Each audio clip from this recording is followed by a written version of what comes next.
नमस्कार दोस्तों। Absolute power corrupts absolutely, आपने शायद ये स्टेटमेंट सुना होगा। Actually this statement was made by a famous British historian John Dalberg Acton, जो लॉर्ड एक्टन के नाम से जाने जाते हैं। इन्होंने बोला था all power tends to corrupt and absolute power corrupts absolutely. मतलब जैसे जैसे व्यक्ति की शक्ति बढ़ती है उसकी नैतिकता की भावना कम हो जाती है। तो आजकल हमारे देश में जो बर्निंग टॉपिक चल रहा है, सब डिविजनल मजिस्ट्रेट ज्योति मौर्य और उनके हस्बैंड आलोक मौर्य के बीच में जो कंट्रोवर्सी चल रही है और दोनों तरफ से जो एक्यूजेशंस आ रहा है, अगर इस इश्यू को आप अच्छी तरह समझने की कोशिश करोगे और रीसेंट कुछ वीडियोस जो यूट्यूब वगैरह में अपलोड हुआ था उसे देखोगे तो आप एक कंक्लूजन में शायद आ सकते हैं that absolute power corrupts absolute. वैसे देखा जाएगा तो ये केस अभी तक कोर्ट के सामने आया नहीं है। कोर्ट ही फाइनल डिसीजन लेंगे कौन सही है कौन गलत है। अब तो केवल एक्यूजेशन से हमें मीडिया ट्रायल करना भी नहीं चाहिए। फिर भी जितने एविडेंसेस आजकल सामने आ रहा है अलग अलग सोर्सेस के through,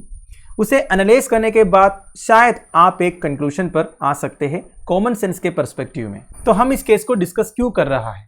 UPSC civil services exam का जनरल स्टडीज पेपर 4 जो एथिक्स, इंटीग्रिटी, एप्टीट्यूड के बारे में बात करता है, जो एक सिविल सर्वेंट को होना चाहिए, उसमें इस तरह के केस स्टडीज काम का है। दोस्तों, आप एनालाइज कर पाएंगे कि जो aspirants ethics, integrity and aptitude के बारे में भाषण देते हैं वो पावर में आने के बाद कितना उसे इंप्लीमेंट करते हैं।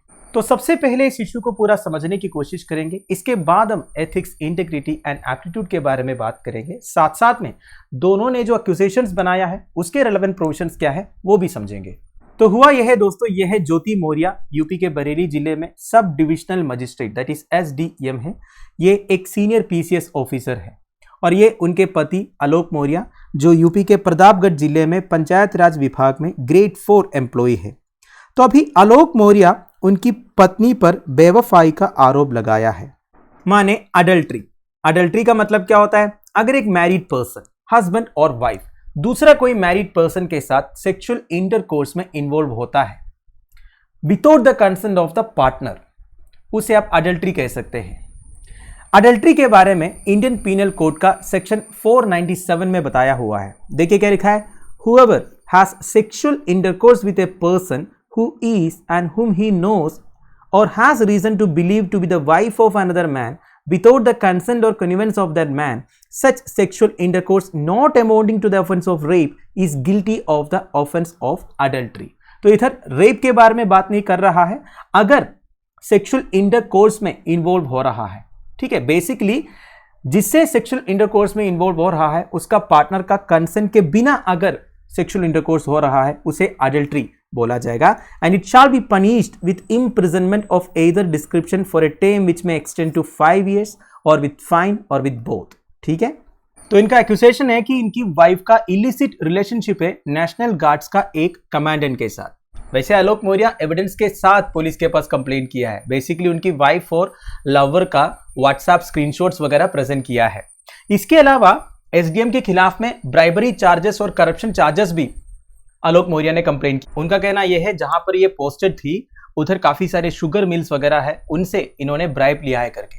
और आलोक मौर्य ने एक पर्सनल डायरी भी प्रेजेंट किया है पुलिस के पास। वो डायरी में पूरा अकाउंट्स लिखा हुआ है, मतलब जितने वो ब्राइब्स वगैरह लिया है, तो उसके हिसाब से हर महीने 6 लाख रुपए का ब्राइब ये ले। वैसे इन दोनों की शादी 2010 में हुई थी।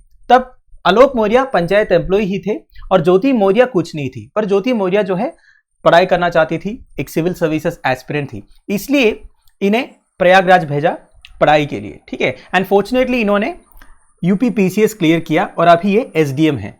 वैसे प्रिपरेशंस के टाइम पर ज्योति मौर्य को काफी सपोर्ट मिली थी अपने हस्बैंड और हस्बैंड के परिवार से। ऑब्वियसली बात है दोस्तों, हमारे देश में शादी के बाद अगर एक लेडी को पढ़ाई करना है तो वो आसान काम नहीं है, ये बात आपको मालूम है। पर ज्योति मौर्य का केस अलग थी, अपने हस्बैंड और हस्बैंड के परिवार से काफी सपोर्ट। पर एक्यूजेशंस के हिसाब से जब से ये सिविल सर्विस ऑफिसर बनी है तब से एक नया लव अफेयर में जाके इन्वॉल्व हो गई। तो अब आलोक मौर्य जो है कंप्लेंट फाइल किया, तो साथ में ब्राइबरी चार्जेस का भी कंप्लेंट फाइल किया क्योंकि उन्हें पता था कि ये ब्राइब लेती है करके। तो आलोक मौर्य का कंप्लेंट के बाद एसडीएम भी चुप नहीं बैठी, उन्होंने भी एक केस फाइल किया अपने हस्बैंड के खिलाफ में और हस्बैंड के परिवार के खिलाफ में कि वो उनसे डाउरी मांगा है करके। आपको पता होगा दोस्तों, डाउरी प्रोहिबिशन एक्ट ऑफ 1961 के हिसाब से गिविंग और टेकिंग डाउरी एक पनिशेबल ऑफेंस है। द पनिशमेंट फॉर गिविंग और taking dowry can lead to imprisonment for a term of 5 years और ए फाइन ऑफ ₹15,000 और बोथ। तो ये है दोस्तों पूरा इशू का बैकग्राउंड। अब आप खुद ही समझ सकते हैं क्या इशू हुआ होगा। जिस हिसाब से आलोक मौर्य ने एविडेंस पेश किया है पुलिस के सामने, वो काफी कन्विंसिंग लग रहा है। पर देखिए, इसका हियरिंग होगा कोर्ट के सामने, तब जाके पता चलेगा एक्यूजेशन की सच्चाई क्या है क्या नहीं है। अब इस इशू को हम 2 एंगल से देख सकते हैं। एक तो हो गया पर्सनल एंगल, जिसमें वो अडल्ट्री वाली बात आएगी। मतलब अगर ज्योति मौर्य का कोई इलिसिट रिलेशनशिप है और किसी के साथ हस्बैंड का होते हुए, तो वो किसी भी एंगल से जस्टिफिएबल नहीं है, ये बात आप सबको मालूम है। दूसरा हो गया ऑफिशियल एंगल, जो है बेसिकली जैसे एक्यूजेशन है, उन्होंने अगर ब्राइब लिया है वो तो बिल्कुल एक्सेप्टेबल नहीं है। वैसे ज्योति मौर्य जो है प्रेजेंटली एसडीएम है, sub divisional magistrate. Sub divisional magistrate कौन होता है ये बात आपको मालूम है, फिर भी मैं आपको बता देता हूं। सब डिविजनल मजिस्ट्रेट एक गवर्नमेंट ऑफिशियल है, एक specific sub division of A district का, जिनका काम है उस सब डिविजन का एडमिनिस्ट्रेटिव एंड लीगल मैटर्स को ओवरसी करना, अपना executive, revenue and magisterial powers को यूज। तो एक एसडीएम, वो भी कुछ साल पहले एक स्ट्रगलिंग एस्पिरेंट, जब मैं स्ट्रगलिंग एस्पिरेंट बोल रहा हूं, शी वाज रियली स्ट्रगलिंग, क्योंकि देखिए एक तो उनकी शादी हो चुकी थी और उनकी 2 बच्ची है, ठीक है। तो फैमिली को छोड़ के प्रयागराज में जाके वो स्ट्रगल करके पढ़ाई की है, ठीक है। तो एक स्ट्रगलिंग एस्पिरेंट जिनको पूरा स्ट्रगल्स के बारे में मालूम है, वो एक पीसीएस ऑफिसर बनती है और अभी के हिसाब से वो एक सीनियर पीसीएस ऑफिसर है और एसडीएम है, और उनसे अगर इतना बड़ा एक ब्राइबरी केस आपको सुनने को मिल रहा है, तो ये बिल्कुल मोटिवेटिंग नहीं है कि नहीं? तो कहां गया वो एथिक्स, इंटीग्रिटी एंड एप्टीट्यूड जो एक गवर्नमेंट ऑफिसर के पास होना चाहिए, जिसके बारे में आप लोग भाषण देते हो, जिसके बारे में आपने पढ़ाई किया है और अच्छे मार्क्स स्कोर किया है, और आप आज इस पोजीशन में हो, और अब जब अपनी बात आई तो एथिक्स, इंटीग्रिटी एंड एप्टीट्यूड को आपने डस्टबिन में डाल दिया। अब एथिक्स वाला जो एंगल है वो केवल ऑफिशियल एंगल में नहीं, पर्सनल एंगल में भी आप कंसिडर कर सकते हो। पर देखिए दोस्तों, किसी का पर्सनल बातों में हमें कमेंट नहीं करना चाहिए, ठीक है। हस्बैंड एंड वाइफ के बीच में क्या इश्यूज है, उनके बीच में क्या अंडरस्टैंडिंग है, ये सब हमें पता नहीं है, इसके बारे में हमें डिस्कस करना भी नहीं चाहिए वैसे, ठीक है। पर अगर ऑफिशियल पोजीशन में बैठकर इस तरह की ब्राइब लेने वाला काम किया है, देन उनके अगेंस्ट स्ट्रिक्ट एक्शन होना चाहिए। Now having said all that, ये सारी बातें अभी के हिसाब से एक्यूजेशंस के ऊपर बेस्ड है, जो आलोक वर्मा के स्टेटमेंट से निकला हुआ है। अभी तक ये केस कोर्ट के सामने आया नहीं है। जब कोर्ट में हियरिंग होगा, दोनों तरफ से सुनवाई होगी, तब हमें क्लियरली पता चलेगा क्या सच है क्या। पर अगर आप common sense point of view से देखोगे और उन वीडियोस को चेक करोगे जो अभी तक इस इश्यू से रिलेटेड रिलीज हुआ है, तो आपको लगभग पता चलेगा आलोक मौर्य के जो स्टेटमेंट्स है वो सच है या झूठ है, ठीक है।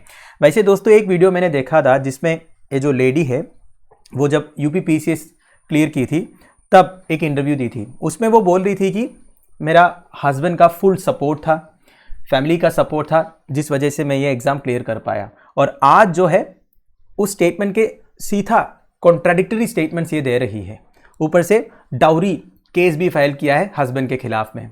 तो कुल मिलाकर एथिक्स जो शब्द है वो केवल एक शब्द नहीं है, वो एक प्रिंसिपल है जो हर एक इंडिविजुअल को मेंटेन करना चाहिए, irrespective of their position, social status, gender, anything it may be.